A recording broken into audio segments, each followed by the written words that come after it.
E aí, gente, beleza? Como é que vocês estão? Nesse vídeo eu vou falar sobre um grande clássico da literatura norte-americana, que é A Casa das Sete Torres, do Nathaniel Hawthorne.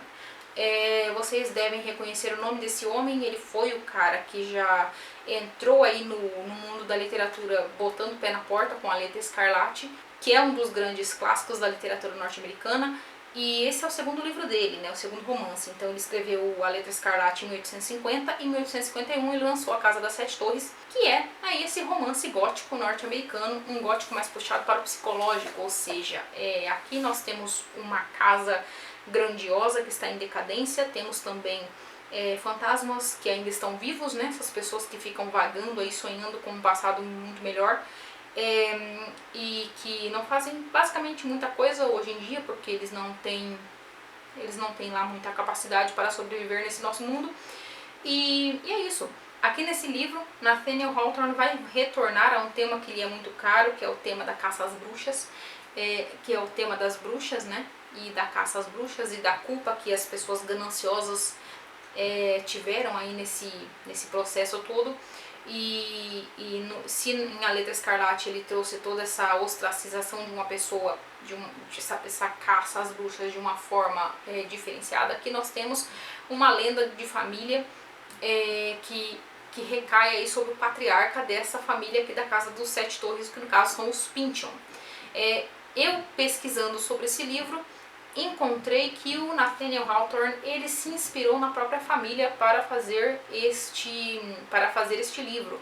Então aqui o Hawthorne sempre foi muito perturbado pelo papel que sua própria família teve na caça às bruxas, ali na Nova Inglaterra, ali nos Estados Unidos. Então ele sempre tratou de abordar essa hipocrisia e esses interesses escusos que essas pessoas tinham na caça às bruxas. Então aqui ele vai fazer também essa família, né, que são os Pynchon, uma família proeminente, que mora nessa pequena cidade.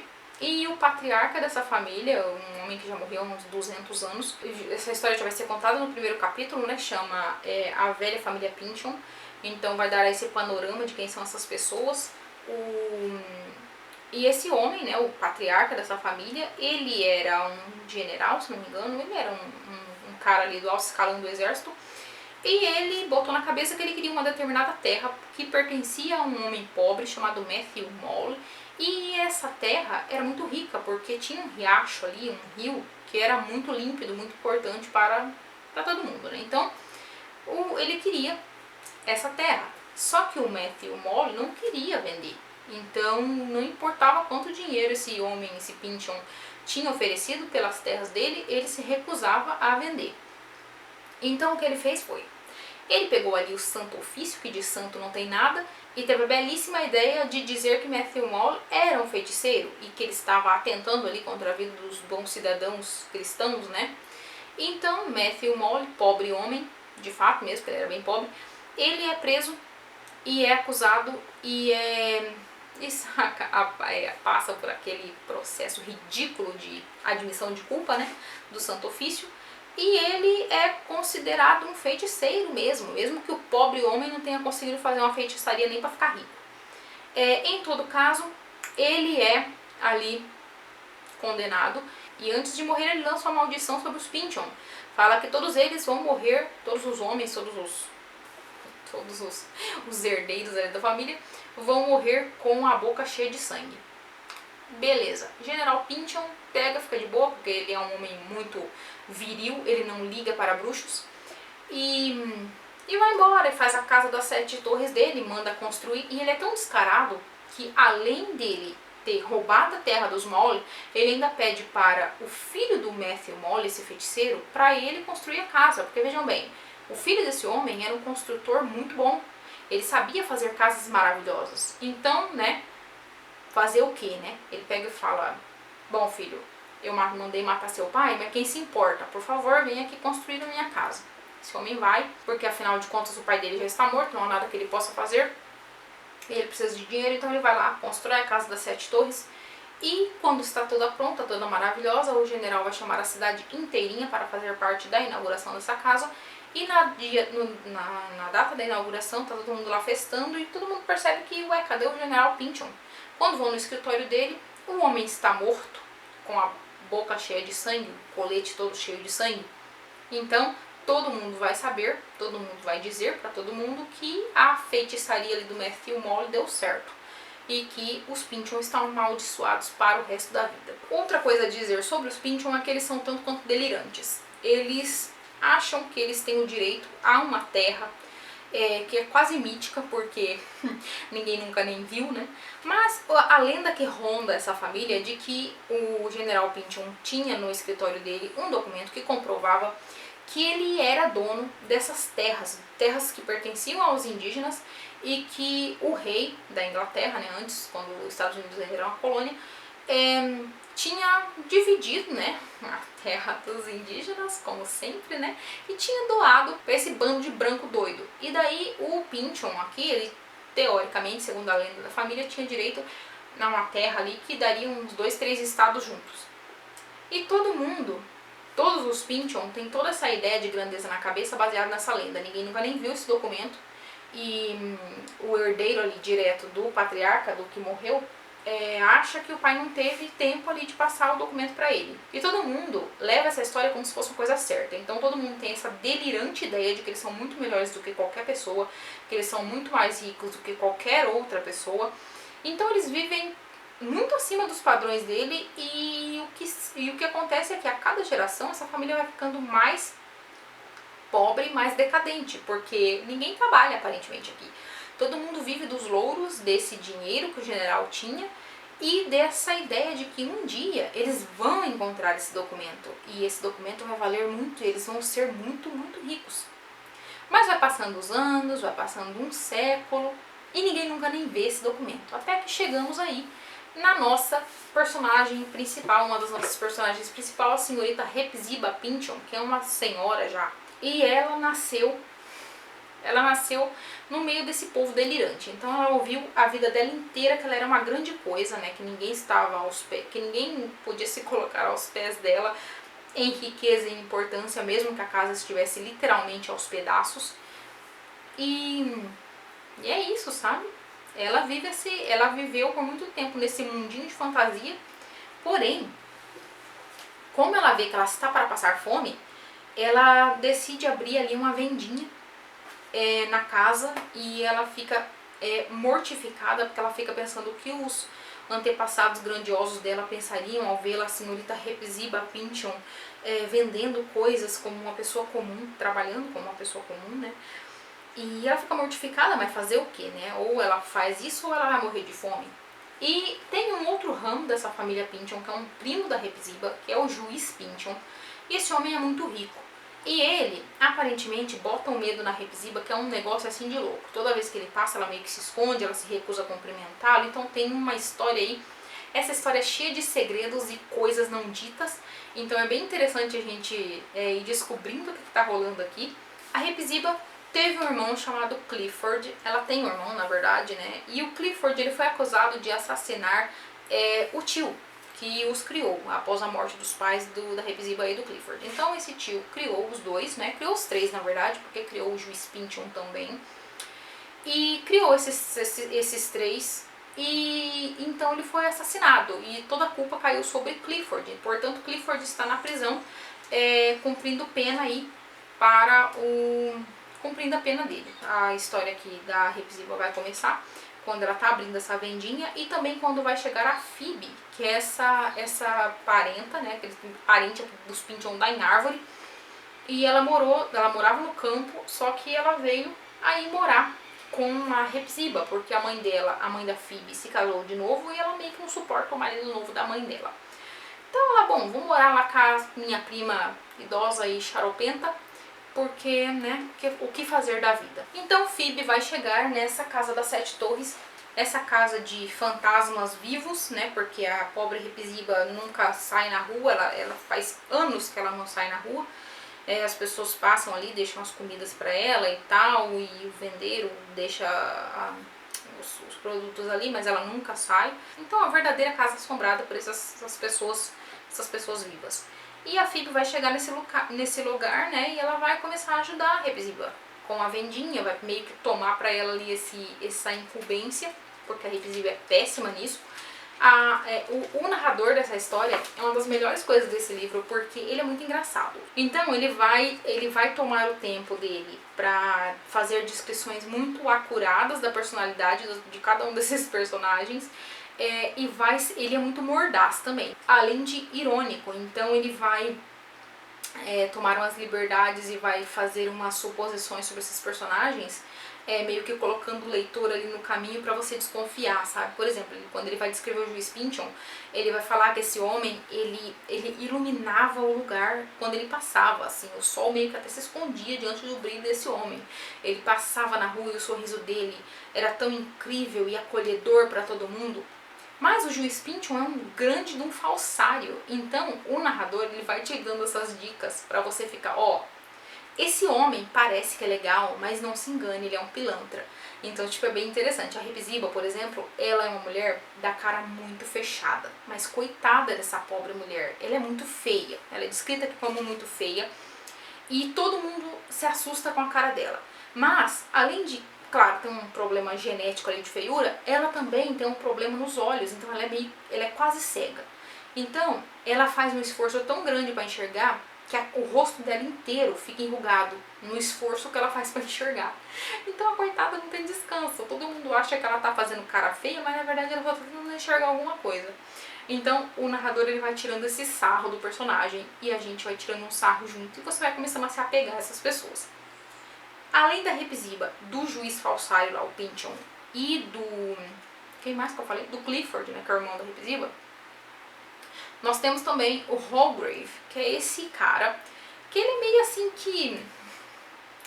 ele é um cara meio da classe operária, sabe? Então ele alugou ali um quartinho da Casa das Sete Torres e ele vive ali. E ele tem vários interesses, a gente nunca sabe direito o que ele faz, é tipo o Chandler Bing, você nunca sabe no que ele trabalha. Mas ele tá sempre ali se mexendo, ele meio que tira fotos, às vezes ele tá pintando, ele mexe no jardim, ele tá sempre por ali. E ele tem todas umas ideias assim de que a família Pynchon é muito decadente, então ele vai deixar a Phoebe um tanto quanto irritada quando ele começa a falar mal da família dela e vai falar sobre as coisas erradas que os Pynchon fizeram para os Moll e etc. Ele tá sempre reclamando de alguma coisa e ele e a Phoebe vão ter ali começar a ter um interesse um pelo outro.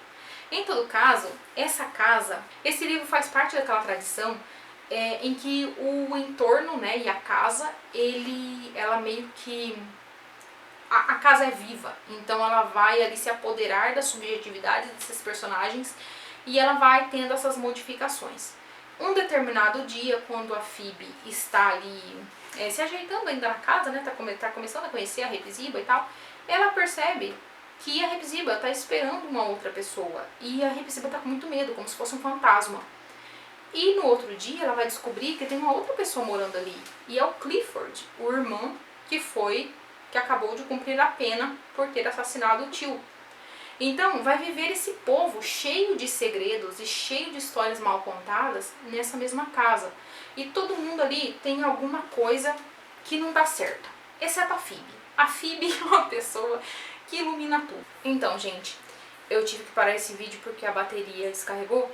E eu já varri a casa, já lavei a louça, então se tiver alguma coisa diferente aqui da parte anterior do vídeo, eu peço desculpas, mas é porque problemas técnicos nos bastidores. Eu tava falando sobre os personagens da história, então, né, vamos ter ali, vivendo nessa Casa das Sete Torres, nós temos o Clifford, a Rape Ziba, a Phoebe e o Holgrave, que vive ali meio contra a vontade da Rape Ziba, porque ela acha que é uma certa decadência ali também ela aceitar aluguel de alguém. Em todo caso, vai viver essa galera aí, toda envolvida na base do segredo, uns presos aos outros, e rola algumas coisas peculiares, porém que fazem parte ali da tradição do romance norte-americano, principalmente do romance gótico norte-americano.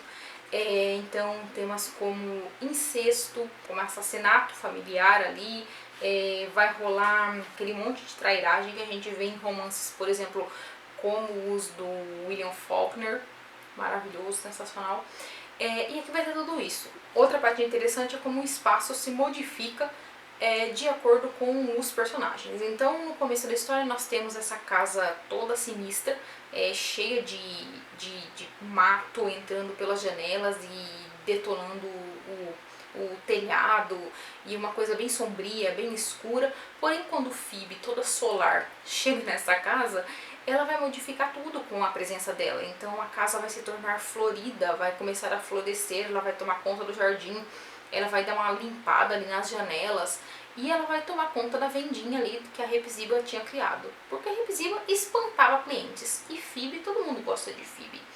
Então ela vai modificar tudo, ela vai começar a ser uma grande companheira ali do Clifford, e o Clifford é um homem descrito de uma forma muito interessante. Ele é um cara totalmente inapropriado para a vida, prática. Ele é uma pessoa, ele foi uma pessoa, porque agora, após esses 30 anos na prisão, ele é uma pessoa quebrada. Então ele tem Alzheimer, assim, não é dito, né, que ele tem Alzheimer, mas parece que sim. Ele esquece muitas coisas, tem dias que ele esquece mais do que outros. E ele sempre foi um esteta. Quando ele era jovem, ele se interessava muito por coisas belas. As únicas coisas pelas quais ele tinha interesse eram pelas coisas belas.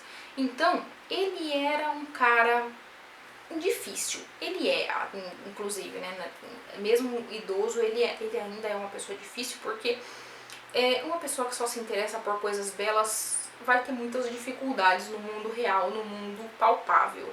Então, ele, por exemplo, ele agora, ele não consegue olhar pra cara da pobre da irmã dele, que é a Hepzibah, porque ela é muito feia. Ou seja, esse é um personagem que a gente não vai gostar muito não. Mas também a gente vai gostar dele em alguns momentos, porque ele é meio que uma criança perdida, sabe? Ele sempre foi muito bonito, ele sempre encantou muitas pessoas, e ele sempre foi, assim, mimado, né? Então ele é esse indivíduo aí que passou preso todos esses anos e está ainda mais inapto a viver em sociedade. E ele é a imagem cuspida da decadência da família Pynchon. O que vai acontecer, esse é um romance muito parado, muito linear, não vai ter grandes acontecimentos aqui. O que vai mover essa narrativa são os segredos que esta família vai guardar e que vai desencadear em coisas tenebrosas escondidas ali abaixo da superfície. Quando o juiz Pynchon descobre que o Clifford saiu da prisão e está em casa, ele vai começar a aparecer lá e a forçar a entrada dele nessa casa, porque ele tem que conversar com o Clifford, porque ele acha que Clifford sabe da existência de um tesouro. Olha, sempre a família Pynchon metida com essas ideias de tesouro. E ele acha que Clifford sabe da existência desse tesouro, mas Clifford não sabe.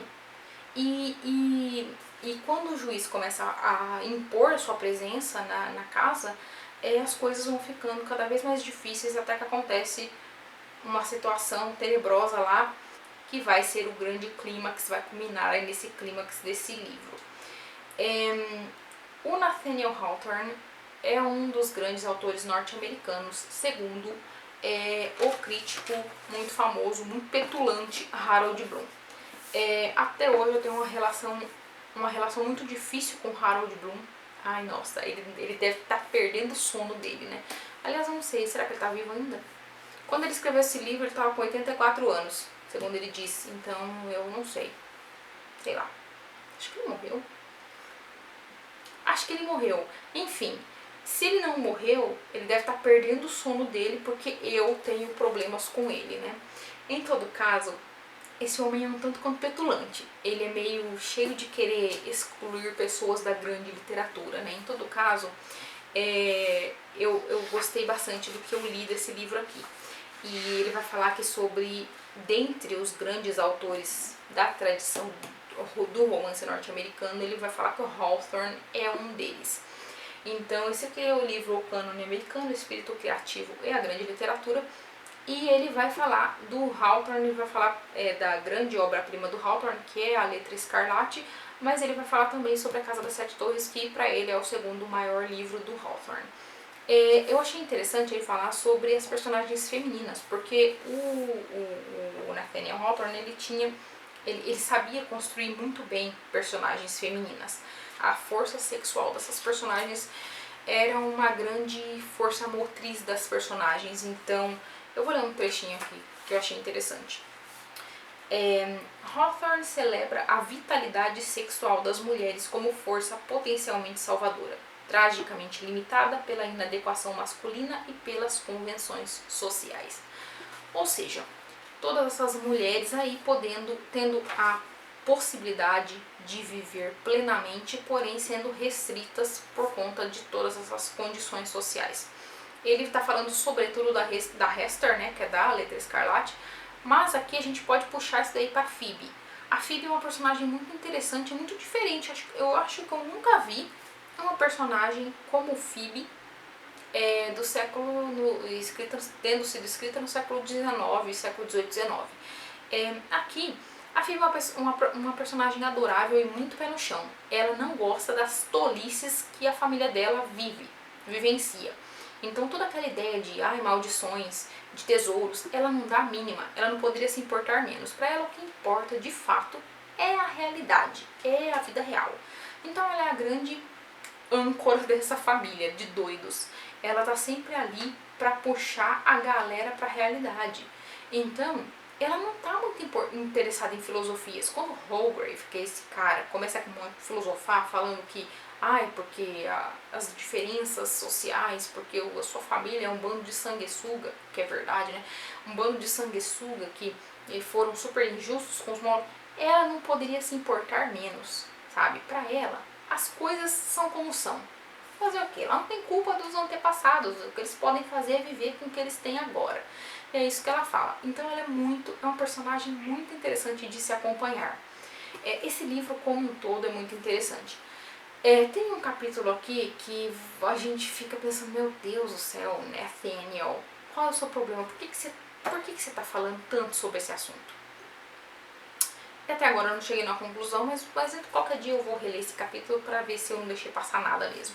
Em todo caso, esse é um livro que flui bem rápido, o narrador é muito interessante, ele vai tomar o tempo dele ali para fazer vários julgamentos morais e para tirar um sarro belo na cara dessas personagens, para dar várias pinçadas ali neles e para problematizar também as questões sociais da época.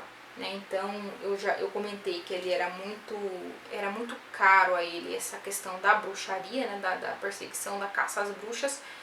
Ele vai problematizar isso aqui, a hipocrisia social que levou a toda essa situação e entre outras coisas, entre outros assuntos. Ele vai falar sobre essa inação, né? Sobre essa falta de ação dessas pessoas que achavam que eram alguma coisa muito mais importante do que outras. Então é um livro muito gostoso de ler. Esse livro veio nesse box aqui, Clássicos Góticos, que veio com A Volta do Parafuso e O Fantasma da Ópera. A Volta do Parafuso do Henry James, que também é um dos grandes autores ali do Harold Bloom, e O Fantasma da Ópera, que é esse romance francês do Gaston Leroux. O Fantasma da Ópera é esse daqui. E a capinha da Volta do Parafuso é isso daqui. Saiu pela Nova Fronteira. Eu confesso pra vocês que eu acho bem feia essas capas. Mas daí é um gosto pessoal. Eu não gosto quando eles dividem a letra, a palavra assim. Eu acho tão zoado. Mas conheço bastante gente que acha bonito. Em todo caso, o que importa é o texto. E o texto é sensacional. Eu já li todos os livros, né? Tava faltando só A Casa das Sete Torres para eu terminar de ler esse box. Mas eu gostei bastante. Aproveitei muito essa história e eu acho que vocês deveriam dar uma chance aí pro Nathaniel. Agora eu vou ler, incrível que pareça, eu nunca li a Letra Escarlate, mas agora eu tenho aquela edição daquele clube dos clássicos da literatura. E eu pretendo ler em breve, porque eu gostei bastante da prosa do Nathaniel Hawthorne. E é isso, gente. Eu acho engraçado como as minhas leituras estão todas conversando entre si, estão todas falando de fantasmas humanos, e nem é porque eu tô procurando isso, é porque tá dando certo.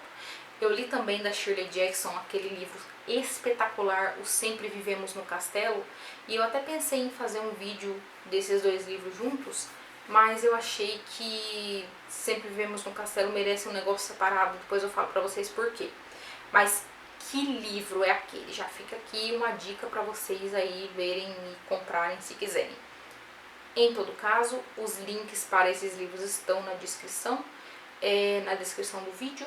E é isso aí, gente. Muito obrigada para quem ficou até agora. Se vocês gostaram do vídeo, curtam, compartilhem, se inscrevam no canal. E até o próximo vídeo. Tchau, tchau.